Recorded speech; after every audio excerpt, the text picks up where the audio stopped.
Hello and welcome to Supposedly Fun. My name is Greg and I am here today to do a book haul for the month of September. Can you believe we're already doing a book haul for the month of September? That means the year's almost over. That's a little bit crazy, but I'm really excited to talk about these books that I have brought into my library in the month of September. I have 7 books to talk about today. I think this is a really interesting mix of new books and older books, some known books, some a little maybe obscure books.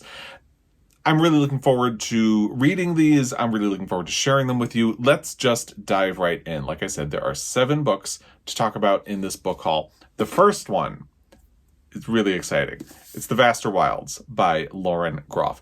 Why am I so excited about this one? Because I really love this book right here on my shelves, Matrix, which was Lauren Groff's previous book. And it got me really excited to read more Lauren Groff, but I haven't gone back and read any of the earlier books yet. I think what particularly intrigues me about this one is that Lauren Groff gave an interview with NPR's Book of the Day. I don't think it was actually for NPR's Book of the Day, but they covered it on that podcast. And it was a really fascinating interview. I encourage you to check out that podcast and look for that episode if you would like.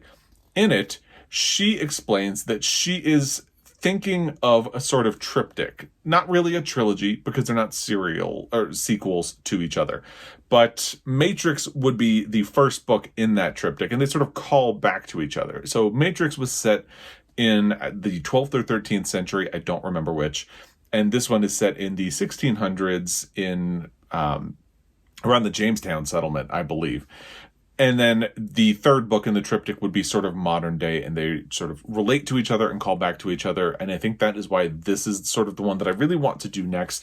It was one of my most anticipated books of the second half of 2023. I'm really very excited to read this book. It is published by Riverhead Books.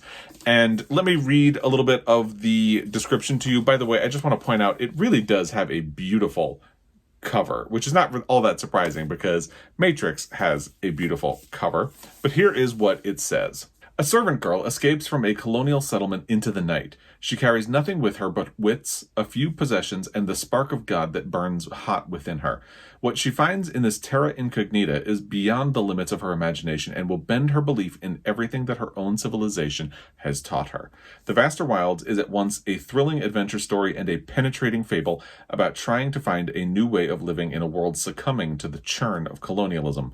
A work of raw and prophetic power, it tells the story of America in miniature, through one girl at a hinge point in history to ask how and if we can adapt quickly enough to save ourselves.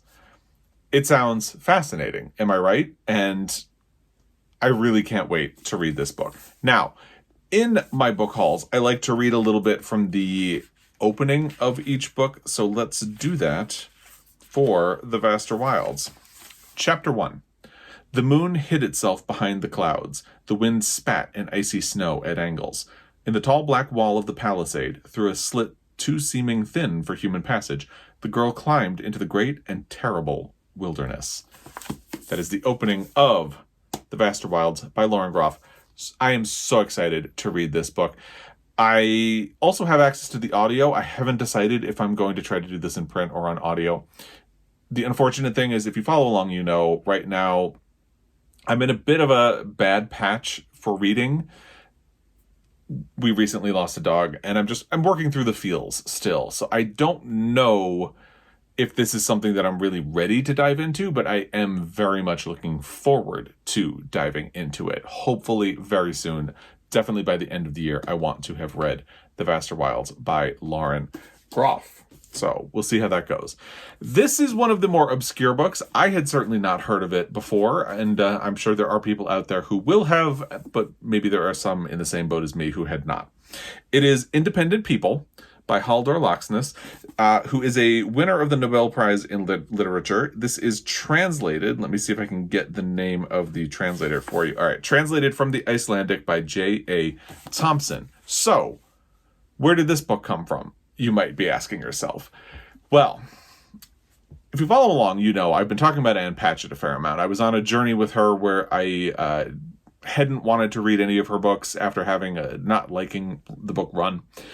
But I read Tom Lake on audio and I really liked it. I have mentioned that I really enjoy following her bookstore on Instagram, and her bookstore is called Parnassus. And once a week, they do a feature called If You Haven't Read This, Then It's New to You. And in one of those, Ann Patchett talked about this book. And she said people always ask her what her favorite book is, and she always struggles because it does change. And I can absolutely relate to that because it happens to me as well. But she said the book that she says most often when people want to know what her favorite book is Independent People. Now, it gets more interesting because she said she happens to share a favorite book with several other authors. And the list is compelling. So, this is Ann Patchett's favorite book. This is also Barbara Kingsolver's favorite book. And Annie Proulx's favorite book. And it's Jonathan Franzen's favorite book.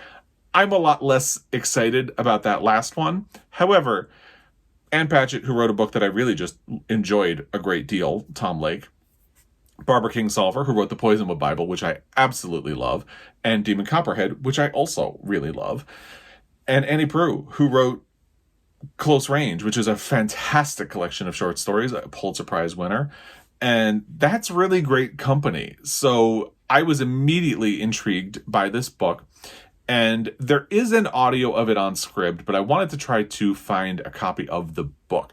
Now, I actually was thinking that I would hold off and not purchase it, but there was an auction on eBay for this book for $1, and it said it was in very good condition. So I thought, well, I'm probably going to get outbid, but why don't I just throw my name? Well, nobody else bid, so I got this book for $1 and then like $3.50 in shipping.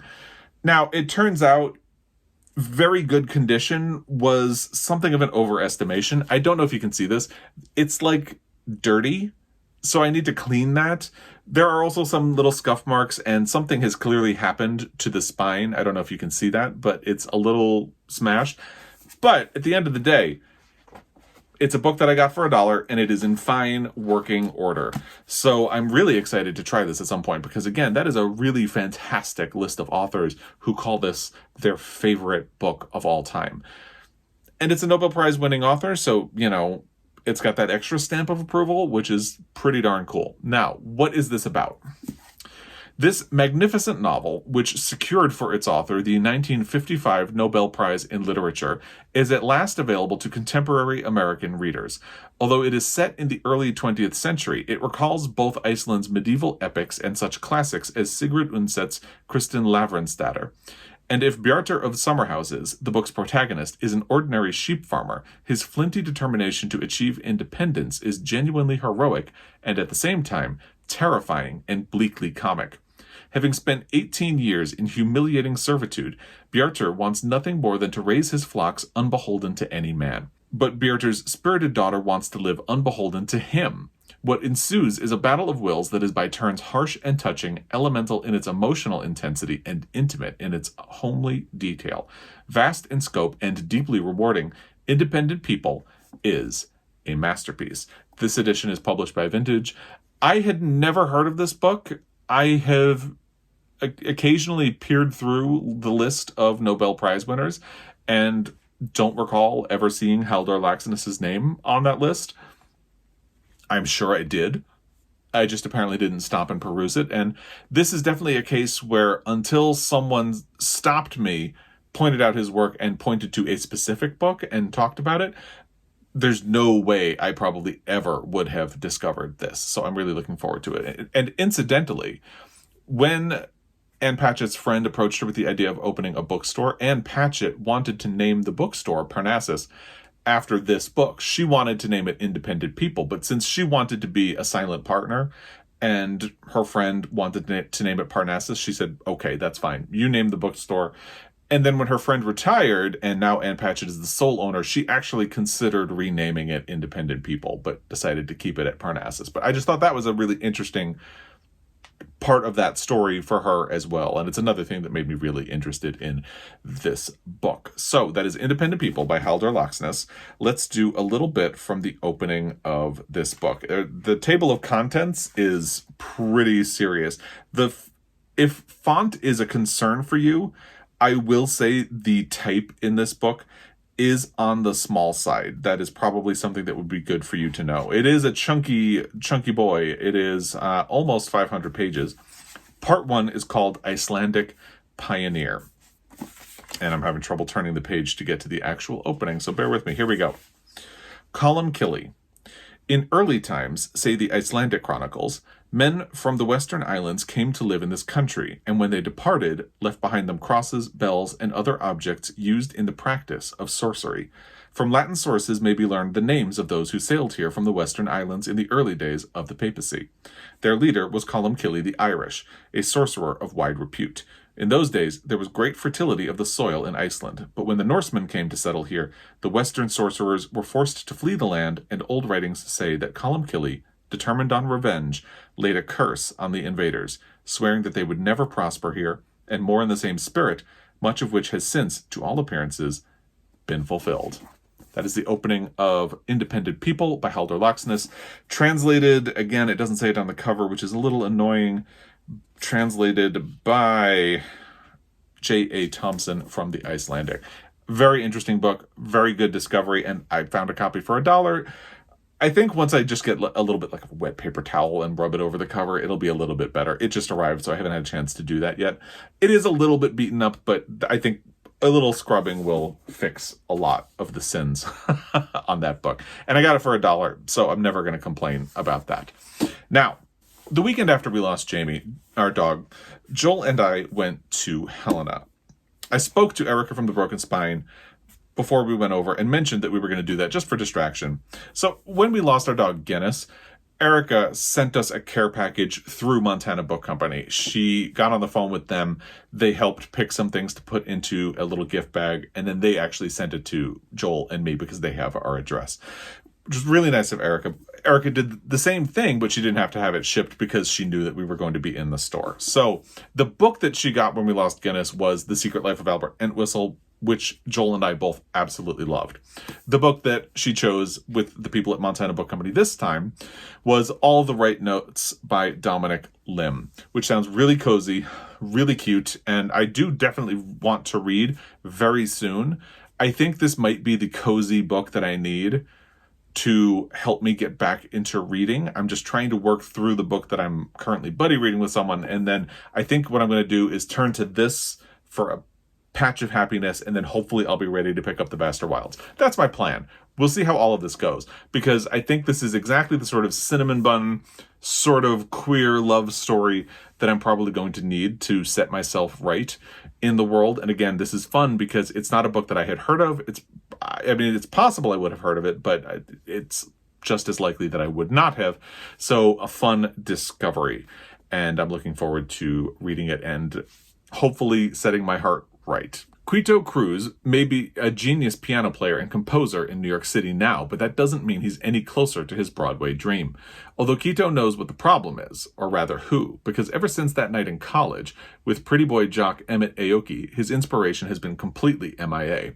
Now Quito's dad wants him to put on a charity performance in his hometown, and there's one hella big string attached. Convince Emmett, now one of Hollywood's hottest celebrities, to perform.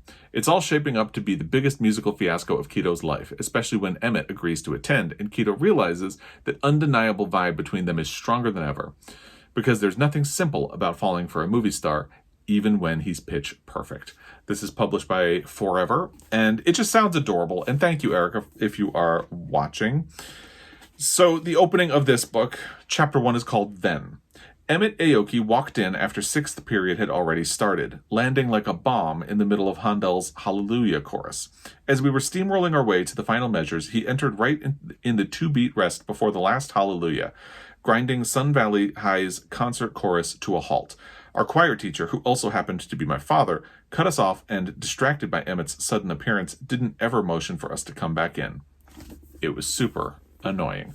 That is the opening of All the Right Notes by Dominic Lim, which was a gift and hopefully, again, is going to heal some emotional damage that has been left on Joel and I recently, and will set us right in the reading world. We'll see how that goes.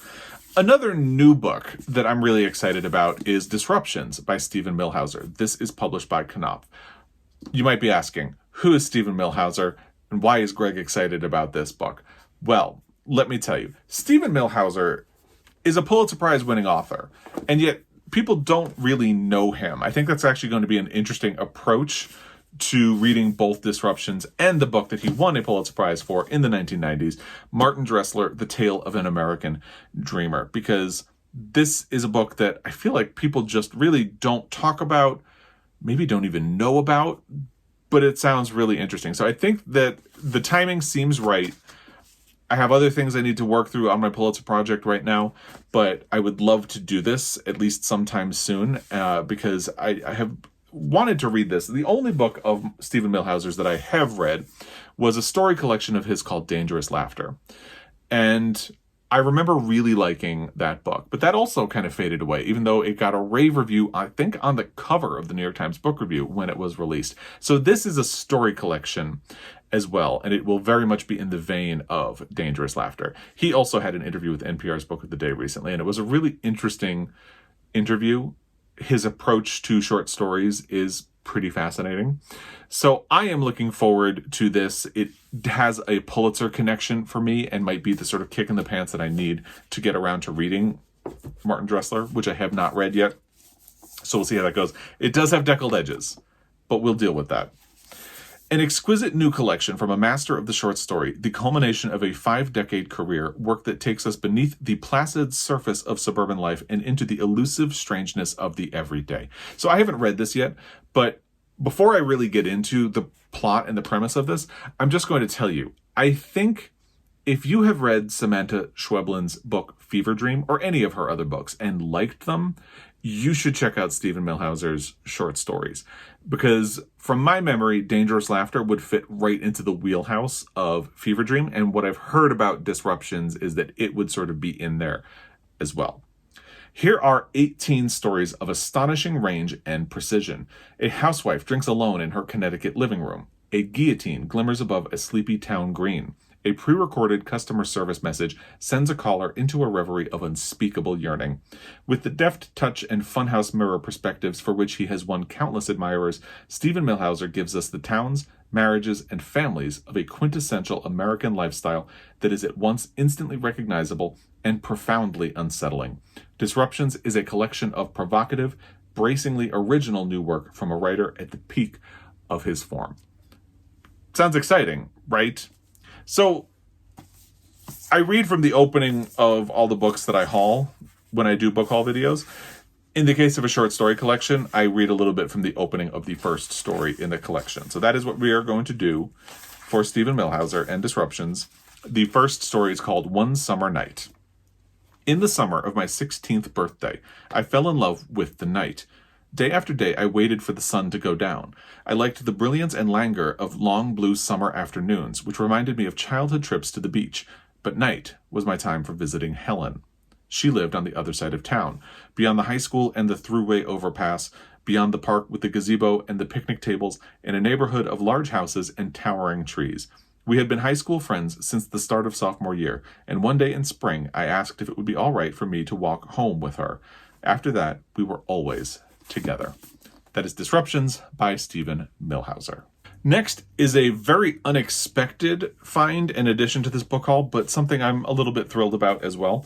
It's Skinned Alive, a story collection from Edmund White. Now, Edmund White is a famous queer author. He wrote A Boy's Own Story, and that book has 2 sequels. He's written a lot of books, and A Boy's Own Story is probably the most famous of all of them. I have somehow managed to still not read that book, and I really need to, because there are a couple of famous queer authors that I haven't read yet, and it feels like the fact that I haven't read them is a gaping hole. Like Paul Monette is a prime example of that as well. Edmund White is in there as well. So I'm going to start with A Boy's Own Story, but this is a really interesting find. This is a library builder for me. I want to read A Boy's Own Story first. He also has a book called City Boy about living in New York City in the 1970s. It's a memoir. Sounds fascinating. And I think I would continue with the trilogy of A Boy's Own Story before going anywhere else. So this is a library builder. It's not anything I have any ambition to get to anytime soon. I just really couldn't pass it up because of who the author is, sure, but also because I found this in my library. So my library, hardcovers used to be $1. Now they're $2. That's fine. This was $2. So for $2, I got an Edmund White book. But I also couldn't say no because I was just curious and I opened this up to see if it's a first edition. And it is a first American edition of the book. But when I opened it up to check to see if it was a first edition, I saw this. It's signed. So for $2, I got a signed Edmund White story collection that is a first American edition. I had to double check because I almost didn't even believe it. Like I Googled autographed copies of his books that are for sale online, and the signature looks like that. So I'm pretty sure it's a signed first edition of his book. Like it's not worth anything, or probably not worth much, but I think it's really interesting. I'm very happy to have found it and to include it in my library, again, as a library builder. Nothing I'm trying to get to anytime soon, but something I'm happy to have and maybe I'll get to at some point down the line. What is this book about, you might be asking? Well, with his most recent novel, The Beautiful Room is Empty, the highly acclaimed continuation of his groundbreaking work, A Boy's Own Story. So this is before there was even a third installment of that series. Edmund White was confirmed as one of our most eloquent novelists and most influential chronicler of gay life. Now this dazzling collection of stories, his first book of fiction in 7 years, establishes him as a master of the shorter form as well. Set in Europe and America, these 8 stories, many of them autobiographical, explore the ways we make sense of personal experience, the workings of desire in youth and later in life, the yearning for intimacy and love, the power of beauty and jealousy, and the unpredictable effects of illness and loss. In Pyrography, a gay adolescent is torn between his sexual desires and his longing for acceptance as he goes on a camping trip with 2 straight male friends. An American in Crete finds a new reason for living after the death of his lover in An Oracle. Watermarked is a moving tribute to a beautiful young actor, the subject of an early passion. And perhaps this funniest story in the collection, his biographer, deals with the ludicrous experience of being the living subject of a biography. It brilliantly stages the meeting of old world sophistication and new world political correctness. Moving, witty, and full of audacious surprises, Skinned Alive delivers us to a world of comedy in the midst of tragedy, one peopled by a startling diversity of men and women. This book gives us the full range of Edmund White's extraordinary powers of observation and his finely balanced musical sense of structure. This is published by Groff, and it's published in the 1990s, I believe. Let me get the exact date for you. 1995. Here is the opening of the first story in the collection, which is Pyrography, one of the ones that they referenced in the description. Howard slid in beside Otis in Otis's old Lincoln 4-door, and then they went to pick up Danny, where he lived with his mother, not the best part of town. The morning was still cool, but Howard knew the full heat of mid-August in Chicago was not far behind, like pain as soon as the anesthetic wears off. It was just 6 a.m. That is the opening of Skinned Alive, Stories by Edmund White. A very unique book for this book haul, a very interesting find, and something I'm really happy to have in my library. Now, I've been sort of collecting Barbara Kingsolver books lately because I love the Poisonwood Bible. I really liked The Bean Trees when I read that. I think Unsheltered is a very flawed book, but in a very interesting way. And of course, I love Demon Copperhead. So I've been sort of collecting her books, thinking that maybe I'll do a project at some point where I read more of her books. And I found a copy of Prodigal's Summer at my local used bookstore. This is published by HarperCollins, and I've heard good things about this, so I felt like I had to pick it up. And it's a beautiful hardcover edition. I don't remember if this is a first edition or not. I do have to show you the end papers once I'm done checking. It is a first edition, and I'm pretty sure it was only like $6. Now, the end papers. Let me just take the dust jacket off for a second so I can properly show these to you. Get ready. How pretty is that? I love it. I just love it. It's the same front and back, but wow, just absolutely gorgeous. I love when you get little surprises like that, opening a book, whether it's an author signature or just beautiful end papers, anything like that. So, if you're unfamiliar, Prodigal Summer weaves together 3 stories of human love within a larger tapestry of lives inhabiting the forested mountains and struggling small farms of southern Appalachia. At the heart of these intertwined narratives is a den of coyotes that have recently migrated into the region. Deanna Wolfe, a reclusive wildlife biologist, watches the forest from her outpost in an isolated mountain cabin where she is caught off guard by Eddie Bondo, a young hunter who comes to invade her most private spaces and confound her self-assured, solitary life. On a farm several miles down the mountain, another web of lives unfolds as Lusa Maloof Landowski, a bookish city girl turned farmer's wife, finds herself unexpectedly marooned in a strange place where she must declare or lose her attachment to the land. And a few more miles down the road, a pair of elderly, feuding neighbors tend their respective farms and wrangle about God, pesticides, and the complexities of a world neither of them expected. Over the course of one humid summer, as the urge to procreate overtakes a green and profligate countryside, these characters find connections to one another and to the flora and fauna with which they necessarily share a place. Their discoveries are embedded inside countless intimate lessons of biology, the realities of small farming, and the final urgent truth that humans are only one part of life on Earth. Sounds very on brand for Barbara Kingsolver and very interesting as well. It will be very interesting to pick this one up and read it. This one was published in 2000. Here is how it opens. Chapter 1 is called Predators. Her body moved with the frankness that comes from solitary habits, but solitude is only a human presumption. Every quiet step is thunder to beetle life underfoot. Every choice is a world made new for the chosen. All secrets are witnessed. That is a pretty stunning opening for Prodigal Summer. Has me really interested in getting to this maybe sooner rather than later. But for now, it's kind of a library builder. I don't have ambitions to get to it anytime soon compared to, say, The Vaster Wilds. But definitely something I'm happy to have in my library and will get to at some point. The final book for the September book haul is something that I have already read. It's a bit of a library builder. So I talked about Wolf Hall by Hilary Mantel in my 25 best books of the last 25 years. There were only 3 books on that list that I did not own, and I got it into my head that I just wanted to have copies of all of the books. The last one I needed to track down was Wolf Hall by Hilary Mantel. Now, I think everybody knows at this point what this book is about. It launched the trilogy of books Hilary Mantel wrote about Thomas Cromwell, but just in case, here is the description of it. England is a heartbeat from disaster. If the king dies without a male heir, the country could be destroyed by civil war. Henry VIII wants to annul his marriage of 20 years and marry Anne Boleyn. The Pope and Catholic Europe oppose him. The king's quest for freedom destroys his advisor, the brilliant Cardinal Wolsey, and creates a years-long power struggle between the church and the crown. Into this impasse steps Thomas Cromwell, a wholly original man, both a charmer and a bully, an idealist and an opportunist, astute in reading people and a demon of energy. Cromwell is a consummate politician, hardened by years abroad and his personal losses.